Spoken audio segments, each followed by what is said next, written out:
ज्ञान वाणी का नव उपहार पहुंची शिक्षा के द्वार, पढ़े लिखे और बने कुशल, ज्ञान वाणी का उद्देश्य सफल। ज्ञान वाणी। प्रिय विद्यार्थियों और सभी सुनने वालों को इंदिरा गांधी राष्ट्रीय मुक्त विश्वविद्यालय के स्टूडेंट सर्विस सेंटर की तरफ से बहुत बहुत नमस्कार और आपका स्वागत है। मैं doctor Bharat Bhushan, director student service centre, और मेरे साथी संदीप कुमार जी आपके साथ इस प्रोग्राम में 1 घंटे तक रहेंगे।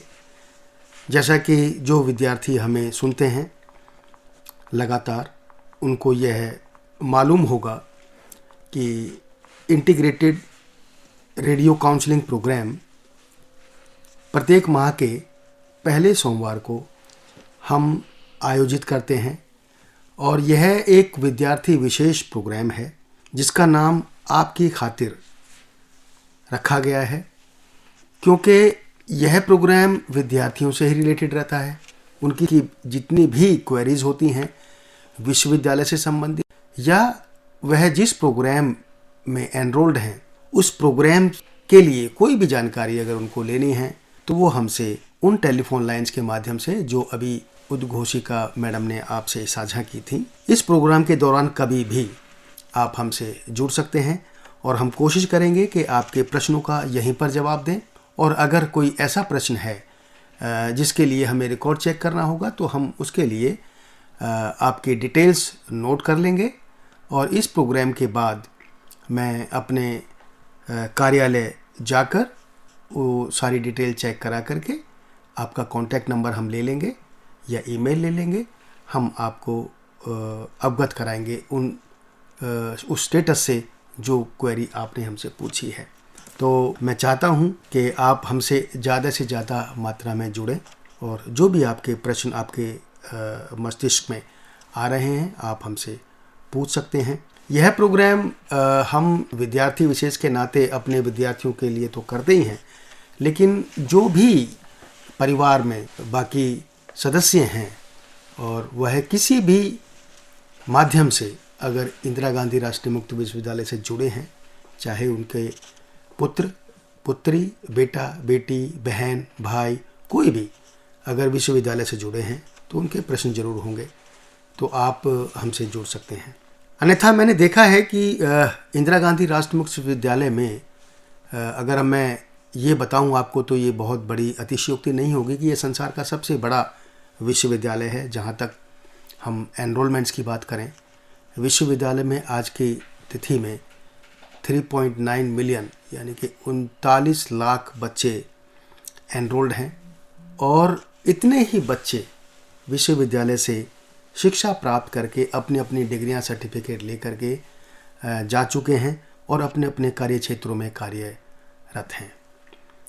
तो इस हिसाब से अगर देखा जाए तो 40 लाख एनरोलमेंट, 40 लाख बच्चे जो विद्यार्थी जा चुके, 80 लाख, और उनके 80 लाख विद्यार्थियों के जो परिवार हैं, प्रत्येक परिवार में ऑन एन एवरेज 3-3, 4-4, 5 लोग तो रहते ही हैं।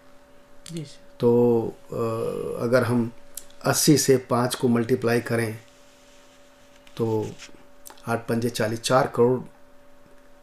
4 करोड़ लोगों का परिवार है इंदिरा गांधी राष्ट्रीय मुक्त विश्वविद्यालय।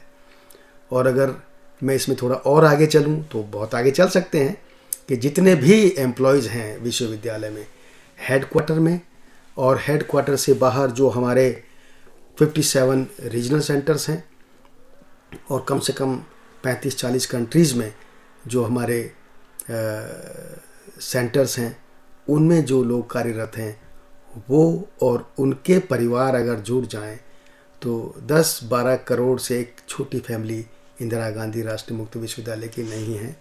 तो ये एक बहुत बड़ा परिवार है और हम चाहते हैं कि जो विद्यार्थी हमारे यहाँ से शिक्षा प्राप्त करते हैं वो तन मन लगा करके अपनी पढ़ाई करें और आगे अपने जीवन में आगे बढ़ें।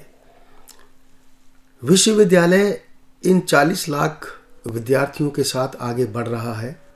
300 से ज़्यादा प्रोग्राम विश्वविद्यालय certificate, diploma, PG diploma, under graduation and post graduation के लेवल पर ऑफ़र करते हैं और इसके साथ साथ रिसर्च डिग्री प्रोग्राम्स भी करीब 45 सब्जेक्ट्स में, विषयों में विश्वविद्यालय ऑफ़र करता है। ये जो 300 से ज़्यादा प्रोग्राम्स मैंने आपको बताए, इन प्रोग्राम्स की जो माध्यम है वो ओपन एंड डिस्टेंस एजुकेशन है और जो रिसर्च डिग्री प्रोग्राम है वो भारत सरकार के निर्देशों के अनुसार वह फेस टू फेस यानी कन्वेंशनल मोड में ही होती है, डिस्टेंस मोड से नहीं होती है और वो होती भी हेडक्वार्टर से ही है। तो उसमें वह सभी प्रक्रियाएं जो सब बाकी विश्वविद्यालयों में जो फेस टू फेस या कन्वेंशनल मोड में पढ़ाते हैं, वही सारी प्रक्रियाएं इंदिरा गांधी राष्ट्रीय मुक्त विश्वविद्यालय भी फॉलो करता है और रिसर्च डिग्री प्रोग्राम उसी माध्यम से हम अपने विद्यार्थियों को देते हैं। ये जो 40 लाख बच्चे हमसे जुड़े हुए हैं जो ओपन एंड डिस्टेंस लर्निंग में अपनी शिक्षा प्राप्त हमसे कर रहे हैं, इनके लिए जो सबसे महत्वपूर्ण लिंक होता है हमारा, वह तो स्टडी मटेरियल ही होता है। बाकी विद्यार्थियों को हमारे पास विश्वविद्यालय या हमारे जो रीजनल सेंटर्स हैं और जो थर्ड टियर है स्टडी सेंटर, उस पर रोज़ाना जाने की आवश्यकता नहीं होती है।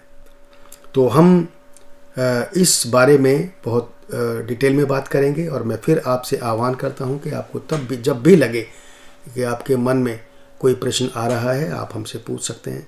तो मैं आपके साथ अपने साथी संदीप का भी स्वागत करता हूं और संदीप भी आपसे रूबरू होंगे और 2 बातें करेंगे, फिर हम इस प्रोग्राम को आगे बढ़ाएंगे।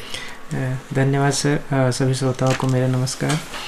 तो सर सर ने जैसा कहा आप लोगों से कि विश्वविद्यालय बहुत बड़ा परिवार है और इस परिवार का जो है एक मेन उत्सव शुरू हो चुका है जिसको एग्ज़ाम बोलते हैं और ये दिसंबर टर्म एंड का एग्ज़ाम है और वो स्टार्ट हो चुका है। उसी से हम सर शुरुआत करेंगे क्योंकि आज पहला दिन है विद्यार्थियों के लिए। तो हम शुरुआत करते हैं, प्रोग्राम को आगे बढ़ाते हैं और शुभकामनाओं के साथ हम प्रोग्राम को बिल्कुल संदीप, जैसा आपने कहा यह एक उत्सव है जो विश्वविद्यालय वर्ष में 2 बार आयोजित करते हैं और यह एक खूबसूरती भी है हमारे विश्वविद्यालय की कि हम जो हमारे एडमिशन्स की, दाखिलों की जो प्रक्रिया है वो भी वर्ष में 2 बार करते हैं हम। और उसी प्रकार जो हमारी एग्जामिनेशन की, परीक्षाओं की जो प्रक्रिया है उसको भी हम वर्ष में 2 बार करते हैं। यह करीब साइमल्टेनियस ही चलता है। जैसे अगर मैं कहूँ कि एडमिशन्स हम वर्ष के जो 2 माह अलग अलग माह हैं जिनमें हम ये प्रक्रिया करते हैं, वह है अगर मैं उसको कहूँ कि एकेडमिक ईयर की अगर हम बात करें तो जुलाई है जी सर। तो माह के प्रत्येक वर्ष के जुलाई माह में हम एकेडमिक वर्ष के नाते एडमिशन्स की प्रक्रिया शुरू कर रखते हैं और कैलेंडर ईयर के नाते हम जनवरी में एडमिशन्स करते हैं। तो जो अभी जुलाई के जो एडमिशन्स थे उसकी प्रक्रिया अभी ख़त्म हुई है। लास्ट तिथि उसकी शायद अक्टूबर थी जी सर, वो ख़त्म हो चुकी है और अब आने वाले दिनों में जनवरी के एडमिशन्स के लिए हम विश्वविद्यालय बहुत जल्द ही एक नोटिफिकेशन जारी करेगा और जो विद्यार्थी जुलाई में किसी भी कारणवश एडमिशन नहीं ले पाए वो एडमिशन ले पाएंगे। उसी प्रकार जब हम एग्जामिनेशन की बात करते हैं, परीक्षाओं की बात करते हैं, तो परीक्षाओं का भी आयोजन विश्वविद्यालय वर्ष में 2 बार करता है। एक बार दिसंबर में, जिसको हम दिसंबर टर्म एंड एग्जामिनेशन करते हैं, जिसकी शुरुआत आज से ही 1 दिसंबर से ही हो गई है और यह प्रक्रिया 14 जनवरी जी सर, ऑलमोस्ट 40-45 दिन यह प्रक्रिया चलती है और इसमें वह विद्यार्थी जो एलिजिबल होते हैं वह अपनी परीक्षाएं देते हैं। इसी प्रकार दिसंबर टर्म एंड एग्जामिनेशन के जैसे ही वर्ष की जो दूसरी एग्जामिनेशन की प्रक्रिया है वो जून में होती है, उसको हम जून टर्म एंड एग्जामिनेशन कहते हैं। और इन सभी प्रक्रियाओं से जुड़े जो क्रियाकलाप होते हैं, जी सर। जैसे ही विद्यार्थी एडमिशन लेता है, एडमिशन लेने के बाद उसको अपनी किताबें जो बुक्स हैं वो मिल जाती हैं बाय पोस्ट। और जो विद्यार्थी बुक्स का ऑप्शन अवेल नहीं करते हैं तो वो ऑनलाइन उसके लिए ई ज्ञान कोर्स से पढ़ने की सुविधा उपलब्ध करते हैं, करवा लेते हैं और वो वहाँ से पढ़ के अपनी परीक्षाओं की तैयारी करते हैं। तो जो विद्यार्थी एडमिशन लेते हैं सबसे पहले उनको जो पाठ्य सामग्री है, कोर्स मटेरियल है, वह मुहैया कराई जाती है और ये एक्टिविटी साथ साथ चलती हैं। जब किताबें बच्चों को मुहैया करा दी जाती हैं उसके बाद उनको असाइनमेंट लिखने के लिए दिए जाते हैं। वह असाइनमेंट्स उस पाठ्य सामग्री को पढ़ के, कोर्स मटेरियल को पढ़ के, उनमें जो क्वेश्चंस होते हैं उनके आंसर लिख करके विद्यार्थी जैसा विश्वविद्यालय के निर्देश होते हैं उसके अनुसार विश्वविद्यालयों के अलग अलग रीजन सेंटर्स पे जैसे भी आदेश जारी किए जाते हैं या अपने स्टडी सेंटर्स पर जमा कराते हैं। उसके साथ जब विद्यार्थी अपने असाइनमेंट सबमिट कर रहे होते हैं उसके साथ साथ ही टर्म एंड एग्जामिनेशन के लिए भी जो बच्चे एलिजिबल होते हैं उनकी एग्जामिनेशन फॉर्म भरने की प्रक्रिया भी जारी रहती है। जी सर। उदाहरण के तौर पर अगर मैं कहूं कि जो बच्चे अभी एग्ज़ाम दे रहे हैं आज से, इन बच्चों ने सितंबर में अपने असाइनमेंट सबमिट किए होंगे और सितंबर अक्टूबर के महीने में ही एग्जामिनेशन फॉर्म की भरने की प्रक्रिया जारी रहती है। जी सर। तो जब बच्चे अपने असाइनमेंट भर देते हैं और अपने एग्जामिनेशन के फॉर्म भर देते हैं, वह बच्चे अब एग्ज़ाम दे रहे होंगे। जी।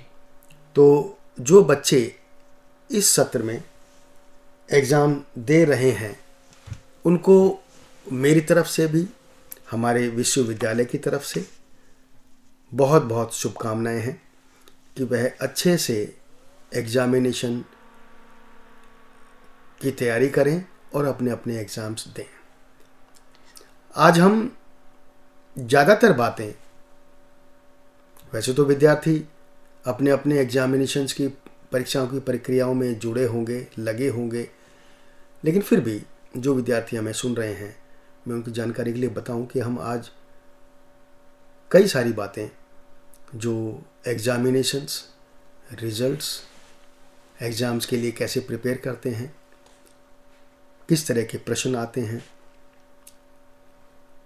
एग्जामिनेशन के बाद रिजल्ट आने में कितनी देर लगती है, अगर किसी के रिजल्ट उसकी आशाओं के अनुरूप नहीं आते हैं और उनको लगता है कि मैंने पेपर अच्छे से दिया था, ये किन्हीं भी कारणवश, उनके लिए क्या प्रोविज़न है इम्प्रूवमेंट का, इन सभी बातों पर हम आज चर्चा करेंगे।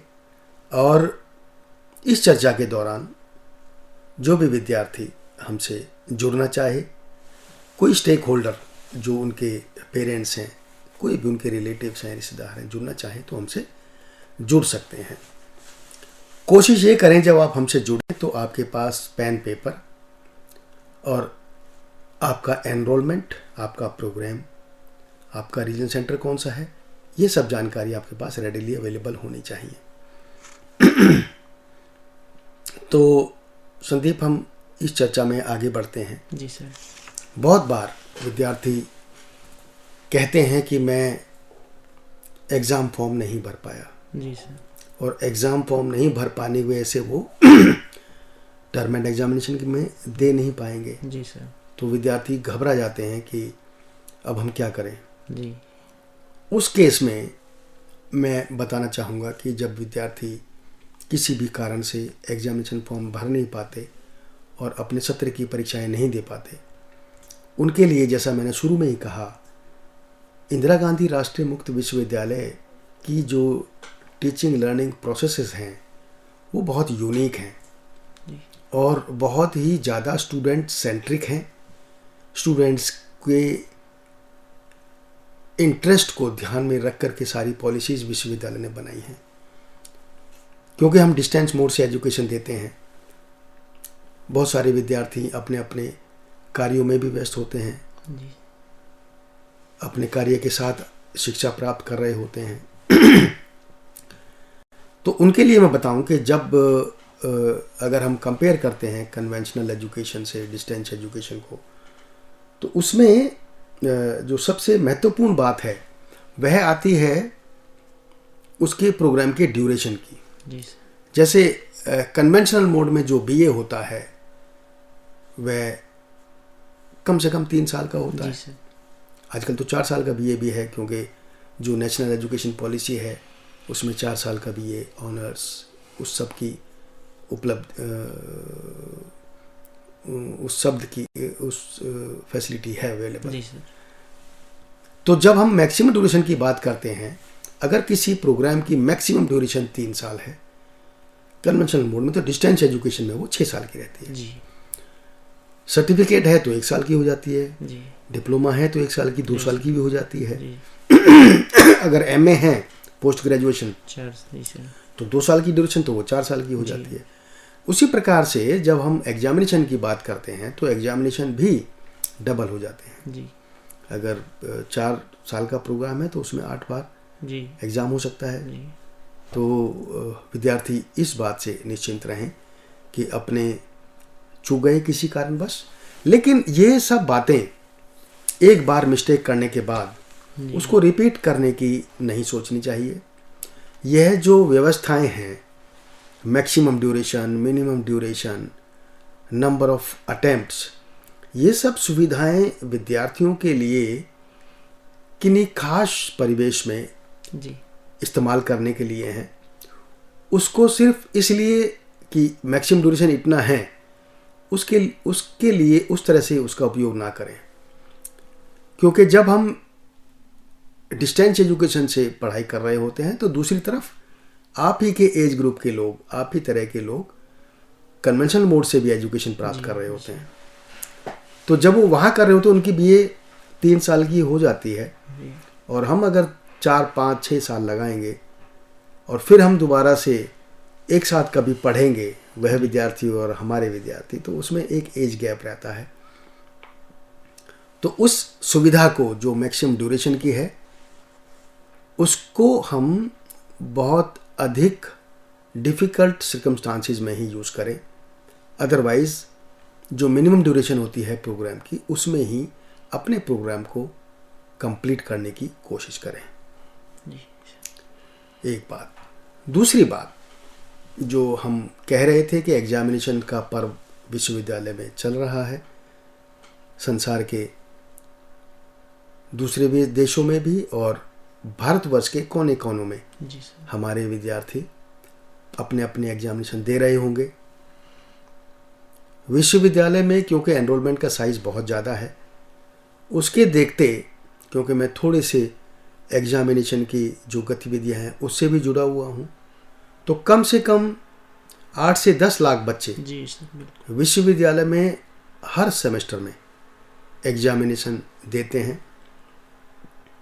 तो जो विद्यार्थी एग्जामिनेशन दे रहे हैं, मुझे तो पूर्ण आशा है कि वो अपनी पूरी तैयारी करके दे रहे होंगे। और जो विद्यार्थी हमें सुन रहे हैं उनके एग्जामिनेशन इस सेमेस्टर में नहीं नेक्स्ट सेमेस्टर में होने हैं, या जिन विद्यार्थियों के एग्जामिनेशन चल रहे हैं लेकिन आज नहीं हैं, आने वाले हैं, कल हो सकता है, आने वाले दिनों में रहेगा, उनकी जानकारी के लिए मैं बताऊं कि एग्जामिनेशन में बहुत सारे क्वेश्चंस रहते हैं। सबसे पहला तो ये रहता है कि क्वेश्चंस किस तरह के आते हैं। जो विद्यार्थी डिस्टेंस एजुकेशन में पहली बार एग्ज़ाम दे रहा होता है उसको लगता है कि क्वेश्चंस किस तरह के आएंगे हमारे पेपर में। उन विद्यार्थियों के लिए मैं बताना चाहता हूँ कि जो हमारा स्टडी मटेरियल है, पाठ्य सामग्री है, सबसे पहले तो उसको बहुत ध्यानपूर्वक पढ़ना चाहिए। और ध्यानपूर्वक पढ़ने से वो जो सिलेबस है वो आपका कंप्लीट होगा। और हर यूनिट के बाद विद्यार्थियों के लिए अंत में किस तरह के उस यूनिट को पढ़ने के बाद किस तरह के क्वेश्चंस संभावित हो सकते हैं वह क्वेश्चंस रखे होते हैं, उनको ध्यानपूर्वक पढ़ें और उनकी प्रैक्टिस करें घर पे आंसर लिखने की।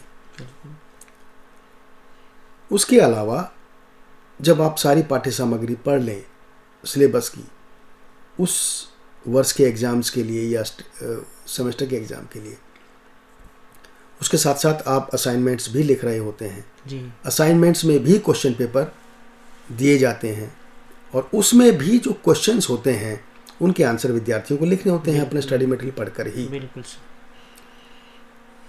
तो उससे एक आइडिया विद्यार्थियों को हो सकता है कि किस तरह के क्वेश्चंस बन सकते हैं, हमारे टर्मिनल एग्जामिनेशन में आ सकते हैं, उसकी तैयारी करें। और मैं अगर थोड़ा और आगे बढ़ूं इस दिशा में, तो विश्वविद्यालय ने विद्यार्थियों की सुविधा के लिए जो गत वर्ष के एग्जामिनेशन के क्वेश्चन पेपर्स हैं जी सर, वह सब के सब हमारी वेबसाइट पर उपलब्ध हैं, पिछले वर्षों के जो एग्ज़ाम पेपर हैं। तो अगर आप पिछले 4-5 वर्षों के एग्ज़ाम्स क्वेश्चन पेपर्स, प्रश्न पत्र देखेंगे तो आपको आइडिया होगा किस तरह के क्वेश्चंस आमतौर पर पैटर्न क्या रहता है, ये विद्यार्थियों को आइडिया होगा। ऐसा नहीं है कि इसी तरह के वही क्वेश्चंस आएंगे, लेकिन पैटर्न पता लगता है कि किस तरह के प्रश्न पूछे जाते हैं। यह आइडिया लेने के बाद विद्यार्थी सोचते होंगे कि ये आंसर दे कैसे। बहुत सारे विद्यार्थी शॉर्टकट लगाने की कोशिश करते हैं कि कहीं से रेडीमेड आंसर मिल जाए, कोई कुंजी मिल जाए, कहीं से क्वेश्चंस पता लग जाए। इन सब गतिविधियों में अपना समय व्यर्थ नहीं करना चाहिए। मेरा ये मानना है कि जो पाठ्य सामग्री विश्वविद्यालय ने अपने विद्यार्थियों के लिए मुहैया कराई है, उसके जो स्टैंडर्ड्स हैं, उसके जो बेंचमार्क्स हैं, बहुत हाई हैं। वह पाठ्य सामग्री उन विषयों के विशेषज्ञों ने बहुत मेहनत के साथ बनाई है और उस विषय में कौन कौन सी सामग्री कितनी कितनी मात्रा में होनी चाहिए वो आपके पाठ्य सामग्री में उपलब्ध रहती है। जी। अगर विद्यार्थी अपना पाठ्य सामग्री को ही ध्यानपूर्वक मन लगा के तल्लीनता से पढ़े और उसको बाई हार्ट कर ले, तो मेरा ऐसा विश्वास है कि विद्यार्थी के बहुत अच्छे अंक आ जाएंगे। बिल्कुल। फिर भी बहुत सारे विद्यार्थी, क्योंकि विद्यार्थियों के जो लेवल्स हैं वो भी अलग अलग होते हैं संदीप जी। बिल्कुल सर। बहुत सारे विद्यार्थी कम पढ़ते हैं, बहुत सारे थोड़ा मध्यम पढ़ते हैं, काम चलाओ, बहुत सारे विद्यार्थी ज़्यादा पढ़ते हैं। तो जो ज़्यादा पढ़ने वाले विद्यार्थी हैं वो अपना कोर्स मटेरियल ख़त्म कर चुके होते हैं, पाठ्य सामग्री। फिर वो सोचते हैं अब मैं क्या करूं और मुझे इसमें और आगे पढ़ना है जी। वो कहाँ से होगा। और आपने देखा होगा एक ही पाठ्य सामग्री पढ़ने के बाद एक ही क्लास में एक ही बैच के बच्चों के मार्क्स अलग अलग क्यों आते हैं। जी बिल्कुल बिल्कुल। वो मार्क्स अलग अलग इसलिए आते हैं कि एक विद्यार्थी जितना पढ़ेगा जी, जितना लिखेगा जी, उतने ही मार्क्स आएंगे। बिल्कुल सर। आप ज़्यादा पढ़ेंगे ज़्यादा मार्क्स आएंगे, ज़्यादा मेहनत करेंगे ज़्यादा मार्क्स आएंगे, कम मेहनत करेंगे कम मार्क्स आएंगे, नहीं करेंगे तो फेल हो जाएंगे। बिल्कुल। तो उस बैच में हर तरह के बच्चे होते हैं। किसी बच्चे के 80-90% मार्क्स आते हैं, किसी के 40-50 आते हैं, किसी को फेल होता है जी। उसकी वजह मैंने आपको बताई। तो मैं ये कहना चाह रहा था कि जो विद्यार्थी बहुत ज़्यादा पढ़ते हैं और आगे ज़्यादा मार्क्स लेने की कोशिश करते हैं, वो सोचते होंगे मैं ये तो कोर्स मटेरियल पढ़ लिया, अब मैं क्या पढूं, मैं कहाँ जाऊं, क्योंकि विश्वविद्यालय तो उससे ज़्यादा और कोर्स मटेरियल उपलब्ध नहीं कराता है जी। उन विद्यार्थियों के लिए मैं बताऊं कि हर एक यूनिट के बाद आपके जो कोर्स मटेरियल है, पाठ्य सामग्री है, उसमें जो क्वेश्चन आंसर्स के साथ एक और टाइटल लिखा होता है फर्दर रीडिंग रेफरेंसेस। उसमें उस विषय से संबंधित और ज़्यादा गहन जानकारी, इंटेंस नॉलेज आप कैसे एक्वायर कर सकते हैं, उन विषयों की किताबें उसमें लिस्ट में दी होती हैं। जी तो विद्यार्थी अगर और आगे गहन अध्ययन करना चाहते हैं तो वो उन लिस्ट में जो किताबें दी हैं उनको नोट करें। और विश्वविद्यालय की जो रीजन सेंटर्स है वहाँ पर सब जगह लाइब्रेरीज हैं, हमारे जी बिल्कुल पुस्तकालय हैं। उन पुस्तकालयों में जाके अपना अध्ययन कर सकते हैं। जी सर। जितने हमारे स्टडी सेंटर्स हैं वो विभिन्न महाविद्यालयों में हैं, दूसरे विश्वविद्यालयों के। जी उन महाविद्यालयों में भी पुस्तकालय होते हैं। जी अपने कोऑर्डिनेटर से परमिशन लेकर के, उनकी सहायता लेकर के आप उस कॉलेज की या उस स्टडी सेंटर की अपनी लाइब्रेरी में भी स्टडी कर सकते आप स्टडी अध्ययन कर सकते हैं। हैं। जी सर। इसके अलावा मेरा ऐसा मानना है कि कोई भी विद्यार्थी किसी भी विश्वविद्यालय का हो, वो किसी भी विश्वविद्यालय की पुस्तकालय में जाके अध्ययन कर सकता है। अपना आइडेंटिटी कार्ड आप लाइब्रेरी के रिसेप्शन पर डिस्क्लोज करके अपनी एंट्रीज बता के, जब आप बताएंगे कि मैं फलां विश्वविद्यालय से जुड़ा हूँ, वहाँ से यह अध्ययन प्राप्त कर रहा हूँ, तो मेरा ऐसा मानना है कि कोई भी विश्वविद्यालय किसी दूसरे विश्वविद्यालय के विद्यार्थियों को आने के लिए हमेशा स्वागत करता है, मना नहीं करते हैं, अनटिल और अनलेस कोई प्रेसिंग रीजंस ना रहे हों। तो आप इस दिशा में भी आगे बढ़ सकते हैं और अपने परीक्षाओं की बहुत अच्छी बेहतरीन तरीके, जिस तरह से आप चाहते हैं, तैयारी कर सकते हैं। जी बिल्कुल सर। तीसरी बात, विद्यार्थी बहुत बार ये जानना चाहते हैं कि मैंने एग्ज़ाम दे दिया, अब मेरा रिजल्ट कब आएगा। जी सर। एग्ज़ाम दिया है तो रिजल्ट तो आना ही चाहिए, आता भी है और आएगा भी। उसके लिए देखिए, विश्वविद्यालय ने एक बेंचमार्क सेट किए हुए हैं कि 45 दिन में तो हम अपनी एग्जामिनेशन की प्रक्रिया पूरी करते हैं। जैसे आज शुरू हो गई 1 दिसंबर को और 14 जनवरी तक हमारी एग्जामिनेशन की प्रक्रिया चलेगी। उसी तरह से जो रिजल्ट आने की प्रक्रिया है वह भी हम एग्जामिनेशन देने के 45 डेज के अंदर अंदर एग्जामिनेशन का रिजल्ट भी डिक्लेयर करने के लिए नॉर्म्स हैं। जी सर। और यूनिवर्सिटी इस मामले में बहुत सक्सेसफुल भी रही है जी।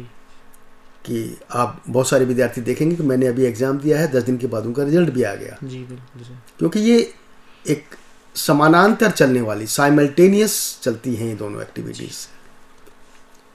तो रिजल्ट साइमल्टेनियस आते रहते हैं, लेकिन कभी कभी क्या होता है कि विद्यार्थी ने एग्ज़ाम दिया और 3 दिन बाद ही वो पूछने लगे कि मेरा रिजल्ट नहीं आया, क्योंकि उसको कहीं और भी जाना होता है, किसी दूसरे विश्वविद्यालय में एडमिशन की। तो उस स्थिति में उनको उन 45 डेज का तो इंतजार करना ही चाहिए।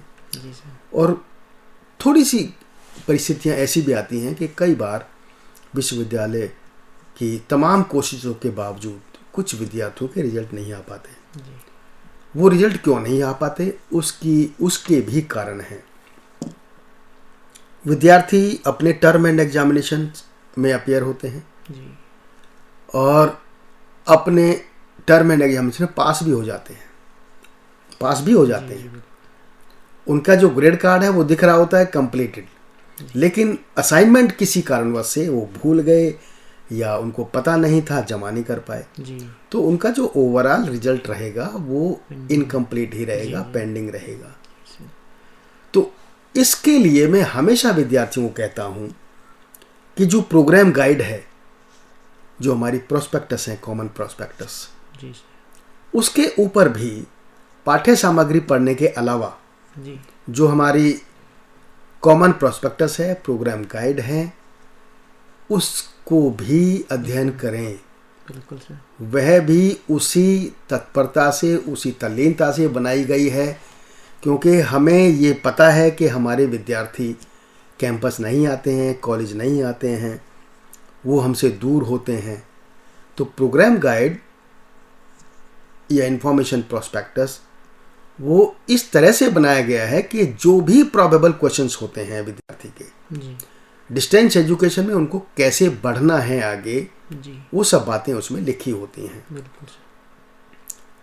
और यही सब बातें समझाने के लिए जब विद्यार्थी विश्वविद्यालय में एडमिशन लेता है, दाखिला लेता है, उस वक्त भी विद्यार्थी को बताया जाता है इंडक्शन प्रोग्राम के जरिए जी सर। कि अब आप विश्वविद्यालय से जुड़ गए हैं, जी आपकी शिक्षा, आपका अध्ययन का कार्य कैसे आगे बढ़ेगा। जी क्योंकि यह डिफ़िकल्टी सिर्फ उन्हीं विद्यार्थियों को आती हैं जो विद्यार्थी कॉमन प्रोस्पेक्टस ध्यान से नहीं पढ़ते हैं और इंडक्शन प्रोग्राम भी अटेंड नहीं करते हैं। बिल्कुल यह संख्या बहुत कम रहती है, लेकिन रहती है। रहती है जी बिल्कुल सर। तो जो विद्यार्थी इंडक्शन में, पहले तो मैं ये कहूँगा कि इंडक्शन में उनको आना चाहिए। बिल्कुल प्रोग्राम गाइड भी पढ़नी चाहिए। Program guide is just like a bible, जो उनको हमेशा अपने पास रखनी चाहिए। इन सब बातों का ध्यान रखें।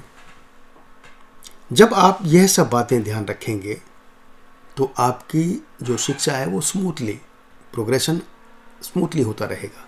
जी अब बात आई, एग्जामिनेशन दे दिया, रिजल्ट आ गया,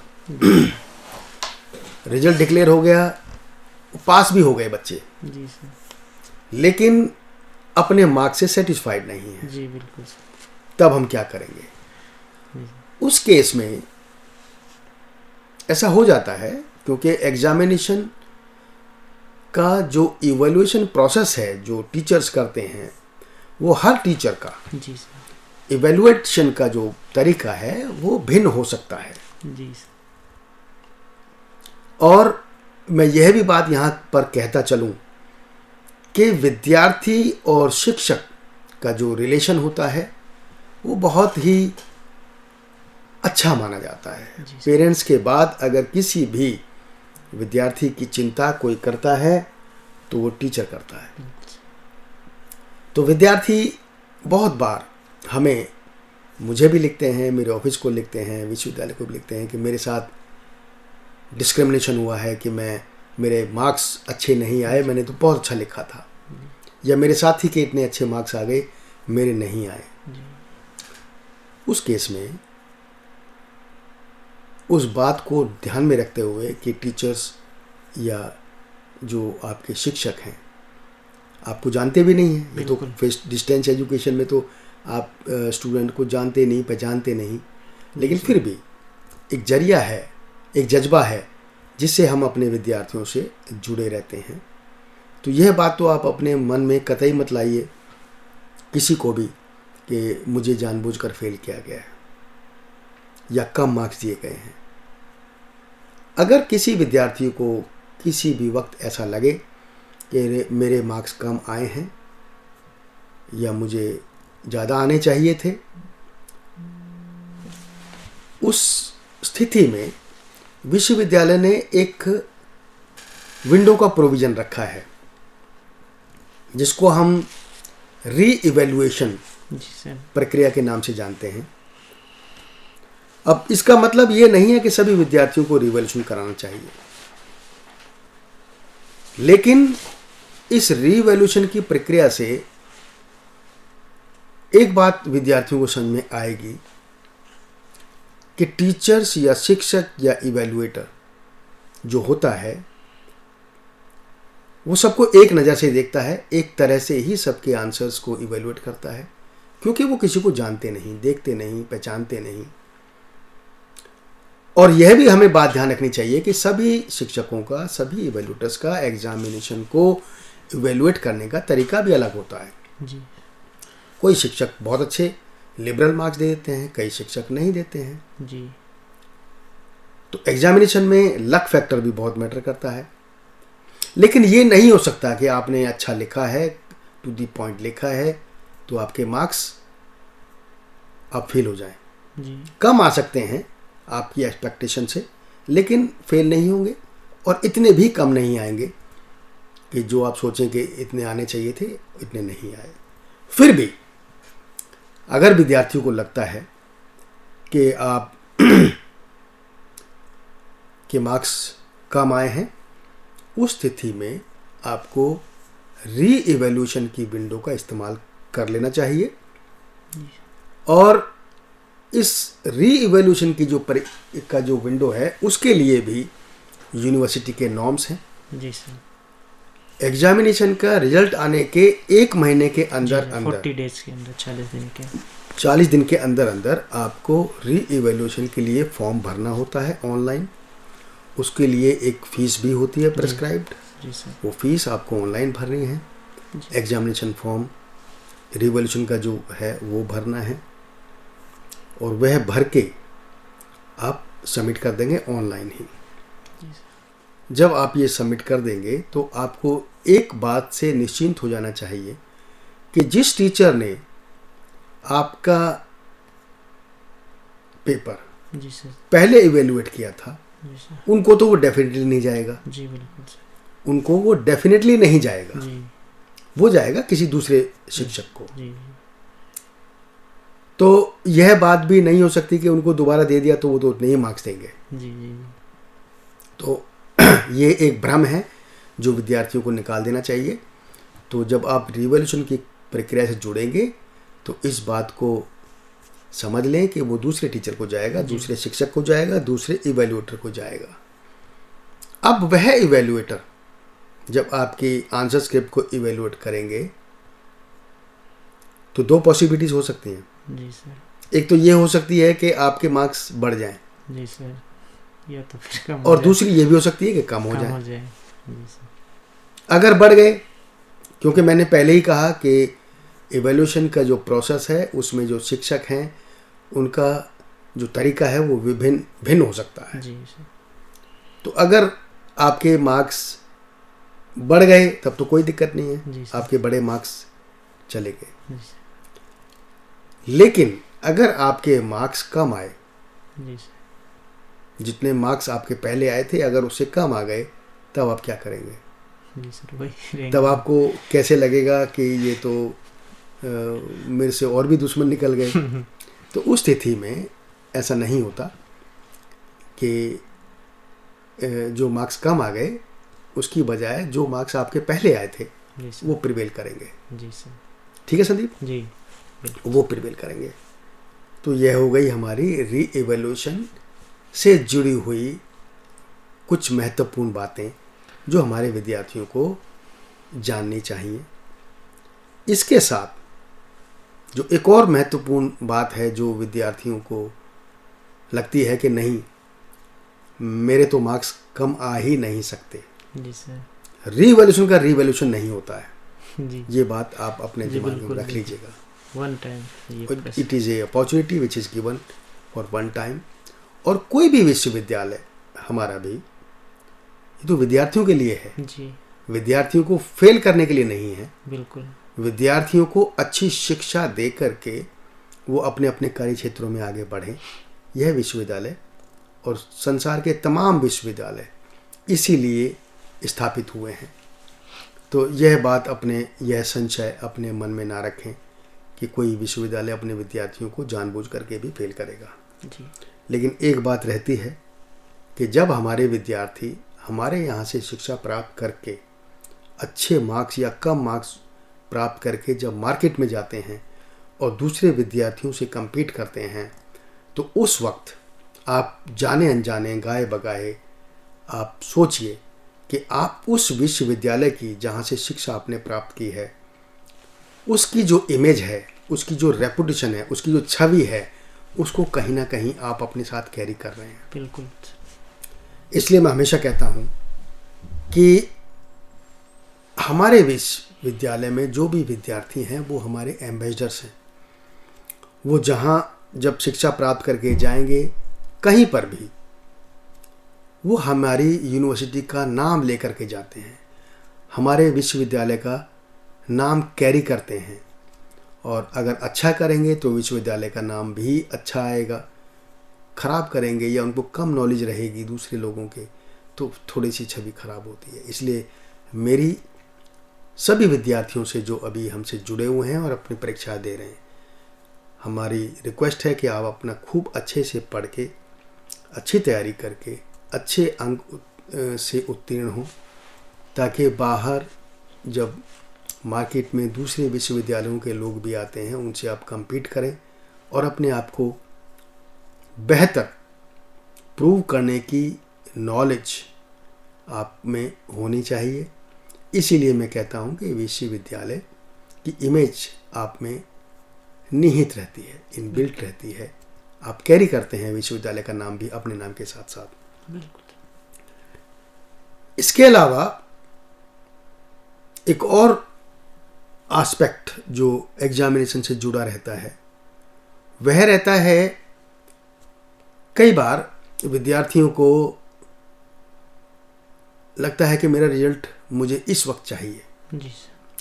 अगर किसी भी विद्यार्थी को ये लगता है कि मेरा रिजल्ट इस वक्त तक मेरे हाथ में होना चाहिए ताकि मैं फलां विश्वविद्यालय में आगे की शिक्षा से जुड़ सकूं, बिल्कुल। अगर उनको पता है तो विश्वविद्यालय ने इसके लिए भी एक प्रोविजन रखा है जिसको हम कहते हैं अर्ली डिक्लेरेशन ऑफ रिजल्ट। बिल्कुल।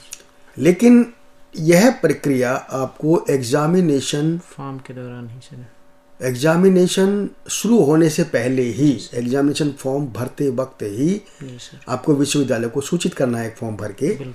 कि मुझे मेरे एग्जाम का रिजल्ट अर्ली डिक्लेरेशन के माध्यम से जल्दी आना है क्योंकि मुझे जाना है। अगर आपने एग्जाम दे दिया और फिर कहा कि मेरा अर्ली आ जाए तो फिर वो प्रोविजन नहीं है। जी बिल्कुल सर, उसमें तो आपका लक रहेगा कि आपको 40-45 दिन का तो इंतजार करना ही होगा। बिल्कुल सर। तो ये हो गया अर्ली डिक्लेरेशन ऑफ रिजल्ट। अगली बात जो एग्जामिनेशन से जुड़ी हुई है वो है जब आप आंसर लिखते हैं, आपको लगा कि मार्क्स कम आए, रीवैल्यूएशन भी करा लिया, आपको लगता है कि मैंने लिखा तो ठीक था, आप अपनी आंसर स्क्रिप्ट भी मांग सकते हैं। बिल्कुल बिल्कुल सर।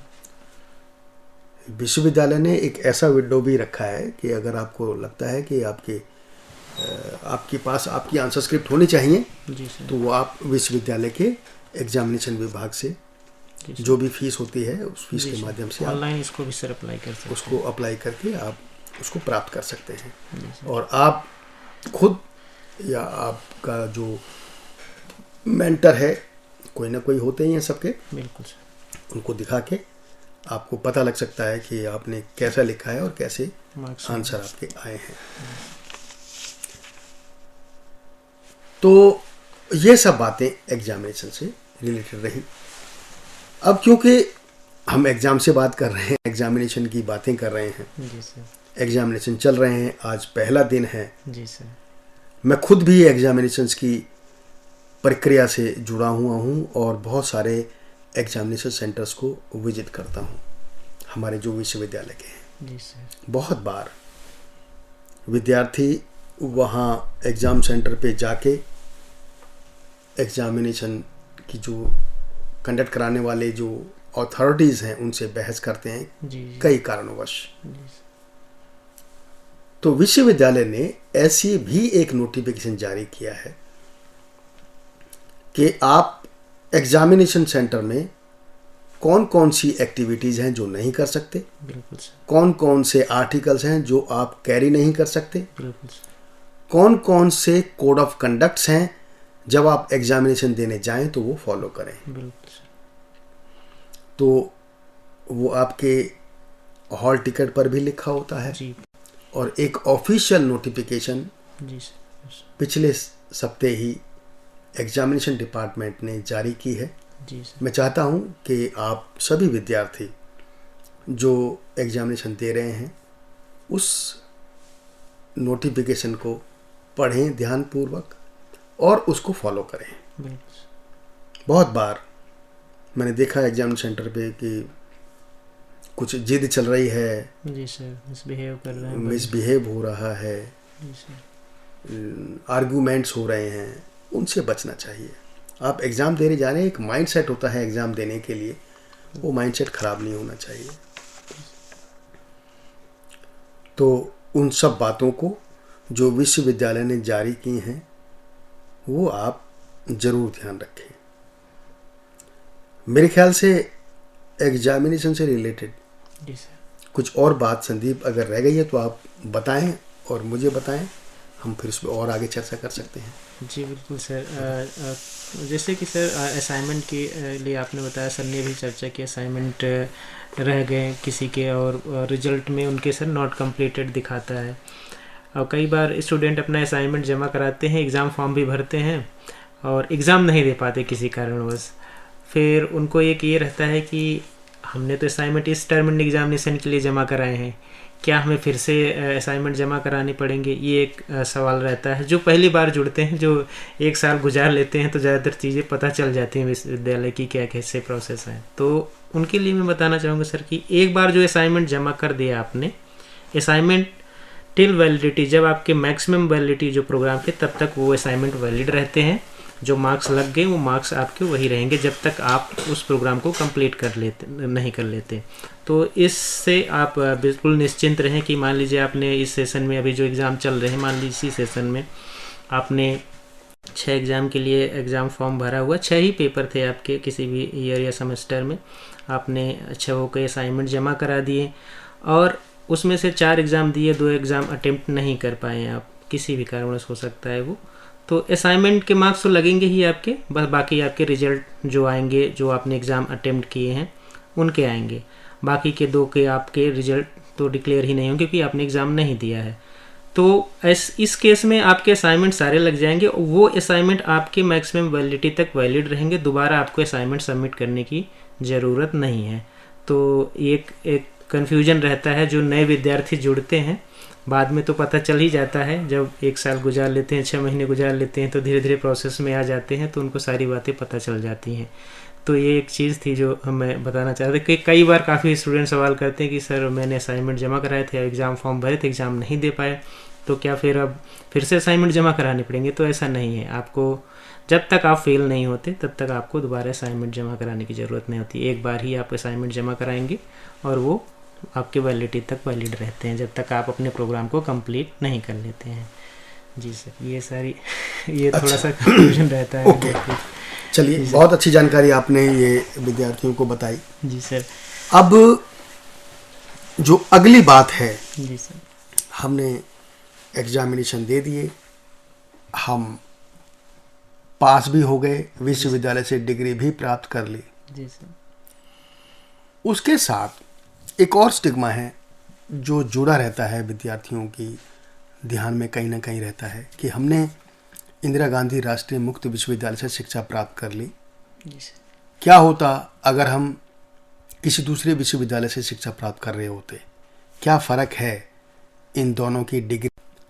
क्या विश्व इग्नू से डिग्री प्राप्त करने के बाद उसकी कोई मान्यता है, या उसकी मान्यता किसी दूसरे विश्वविद्यालय से डिग्री से कम है? जी सर, एक सवाल रहता है कई बार स्टूडेंट, ये सवाल विद्यार्थी बहुत बार पूछते हैं।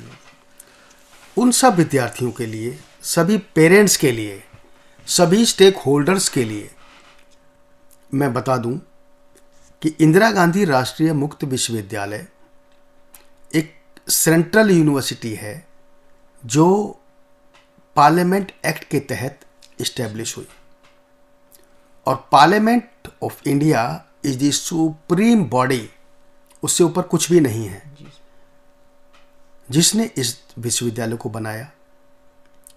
तो विश्वविद्यालय जो सेंट्रल यूनिवर्सिटीज़ हैं उनको पार्लियामेंट एक्ट से ही बनाया जाता है, और जितनी भी सेंट्रल यूनिवर्सिटीज़ हैं जब वो पार्लियामेंट एक्ट से बन जाती हैं और शिक्षा के क्षेत्र में शिक्षा प्रदान करती हैं, उनके डिग्रीज में आपस में कोई भेदभाव नहीं है, कोई डिफरेंस नहीं है, सब इक्वल हैं। जी, कोई दिल्ली में है, कोई दूसरे स्टेट में है, बस इतना ही फर्क है। बिल्कुल। जहाँ तक बात सर्टिफिकेशन की है, जब आप किसी विश्वविद्यालय से डिग्री प्राप्त कर लें तो इतना ही बहुत है कि वो सेंट्रल यूनिवर्सिटी है या स्टेट यूनिवर्सिटी है जो स्टेट एक्ट से बनी है राज्य, या डीम्ड यूनिवर्सिटी है, प्राइवेट स्टेट यूनिवर्सिटी है। वो जो स्टैट्यूटरी अथॉरिटीज़ हैं, कॉम्पिटेंट अथॉरिटीज़ हैं, उनसे रिकॉग्नाइज्ड हैं। और जो देश का सबसे बड़ा रेगुलेटर है, यूनिवर्सिटी ग्रांट्स कमीशन, विश्वविद्यालय अनुदान आयोग, उनसे मान्यता प्राप्त है। तो इग्नो की जहाँ तक मैं बात करूँ, इंदिरा गांधी राष्ट्रीय मुक्त विश्वविद्यालय जैसा मैंने कहा एक सेंट्रल विश्वविद्यालय है और पार्लियामेंट एक्ट से स्थापित है। जितनी भी डिग्रीज, डिप्लोमा, सर्टिफिकेट्स विश्वविद्यालय ऑफर करता है वो सभी यूनिवर्सिटी ग्रांट्स कमीशन से रिकॉग्नाइज्ड हैं, अप्रूव्ड हैं।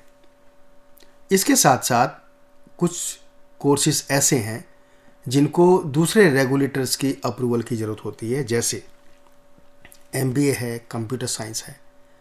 यह courses all India council for technical education, जिसको AICT शॉर्ट फॉर्म में कहते हैं, उनसे रिकॉग्नाइज्ड हैं। इसके अलावा जो तीसरा रेगुलेटर है जिस क्षेत्र में विश्वविद्यालय अपने प्रोग्राम्स ऑफर करता है वह है टीचर एजुकेशन, B.Ed। तो विश्वविद्यालय के जो B.Ed के प्रोग्राम हैं, टीचर एजुकेशन के प्रोग्राम हैं, वह भी national council for teacher education, जो भारत सरकार ने टीचर एजुकेशन के प्रोग्राम्स के रिकॉग्निशन के लिए इस्टेब्लिश किया है, वहाँ से रिकॉग्नाइज्ड है। और चौथी बॉडी जो विश्वविद्यालय ऑफर करता है प्रोग्राम वो है नर्सिंग के। जी बिल्कुल। तो जो हमारा BSc नर्सिंग प्रोग्राम है वह भी नर्सिंग काउंसिल ऑफ इंडिया से रिकॉग्नाइज्ड है। तो जहाँ तक इग्नो के प्रोग्राम्स की बात करते हैं जो हम ऑफर करते हैं, वो सभी जो रेस्पेक्टिव रेगुलेटरी बॉडीज़ हैं उनसे रिकॉग्नाइज्ड हैं। और इसके ऊपर मैं और थोड़ा आगे जाके बताऊं तो विश्वविद्यालय की जो डिग्रीज हैं उसके चलते यूनिवर्सिटी ग्रांट्स कमीशन ने, उनकी प्राइम रेस्पॉन्सिबिलिटी है, ये ड्यूटी भी है, उन्होंने भी नोटिफिकेशन जारी किया है। जी सर। हर साल करते हैं, वक्त वक्त पे करते हैं कि all the degrees, diploma, certificates, qualifications earned by a university which offers program in distance mode, online mode, जी sir, are equal to any program offered by any conventional university of the country as far as further education, higher education जी sir, and employment is concerned। मतलब सभी degree, diploma, certificates जो distance mode से इंदिरा गांधी राष्ट्रीय मुक्त विश्वविद्यालय offer करता है वह बाकी देश के किसी भी विश्वविद्यालय की डिग्री से बराबर है और वह देश के किसी भी दूसरे विश्वविद्यालय में इग्नो से शिक्षा प्राप्त करके आगे की शिक्षा प्राप्त कर सकता है। और देश के जितने भी प्रतिष्ठान हैं, central government, state government, private, जहाँ पर उनको जॉब मिल सकती है वहाँ पर वो जॉब के लिए भी एलिजिबल हैं, उसमें कोई डिस्क्रिमिनेशन नहीं है। तो ये बात बहुत ज़रूरी है, बहुत सारे स्टेक होल्डर्स पे, पेरेंट्स के दिमाग में रहती है जी सर, कि विद्यार्थी इग्नो से पढ़ें तो शिक्षा की गुणवत्ता, उसकी एलिजिबिलिटी, उसकी मान्यता आगे जॉब के लिए कैसी रहेगी। तो जो मैंने आपको अभी नोटिफिकेशन के बारे में बताया उसके बाद आपके दिमाग में कोई संशय नहीं रहना चाहिए। इग्नो विश्वविद्यालय से विद्यार्थी शिक्षा प्राप्त करने के बाद देश के दूसरे विश्वविद्यालयों से भी शिक्षा प्राप्त कर रहे हैं और देश के दूसरे विश्वविद्यालयों से जी सर, पढ़ने के बाद इग्नो से भी शिक्षा प्राप्त कर रहे हैं। इग्नो से भी PhD करने के बाद इग्नो की स्टूडेंट्स दूसरे विश्वविद्यालयों में अध्यापन का काम कर रहे हैं। तो मेरे ख्याल से इन बातों को सुनने के बाद जो हमें सुन रहे हैं उनके दिमाग से ये बात तो निकल ही जाएगी कि विश्वविद्यालय एक बहुत ही हाई लेवल का विश्वविद्यालय है। National assessment and accreditation council से हमें A++ ग्रेड मिला है। इंटरनेशनली अगर मैं बात करूं तो कॉमनवेल्थ ऑफ ओपन लर्निंग से भी हमें कई बार रिकॉग्निशन प्राप्त हुआ है बेस्ट कोर्स मटेरियल के लिए। जहाँ तक स्वच्छता की बात करें, विश्वविद्यालय को श्रेष्ठतम स्वच्छ विश्वविद्यालय का भी अवार्ड मिला हुआ है। अगर मैं बात करूं विश्वविद्यालय की रैंकिंग की, NIRF की, तो अपनी कैटेगरी में विश्वविद्यालय को नंबर 1 का भी रैंक प्राप्त है। तो इन सब बातों को ध्यान में रखते हुए मेरा आह्वान यही रहेगा सभी विद्यार्थियों से कि वो मन लगा के पढ़ें, अच्छे अंक लेकर के उत्तीर्ण हों और विश्वविद्यालय में अपना विश्वास बनाए रखें। इन बातों के साथ आज हमारी इस प्रोग्राम का वक्त भी ख़त्म होने को चला है। मैं अब संदीप और हम आपसे अलविदा लेते हैं और आपकी परीक्षाओं के लिए आपको बहुत बहुत शुभकामनाएं देते हैं कि आप अच्छे अंक लेकर के उत्तीर्ण हों। नमस्कार। नमस्कार। ज्ञान वाणी का नव उपहार, पहुंची शिक्षा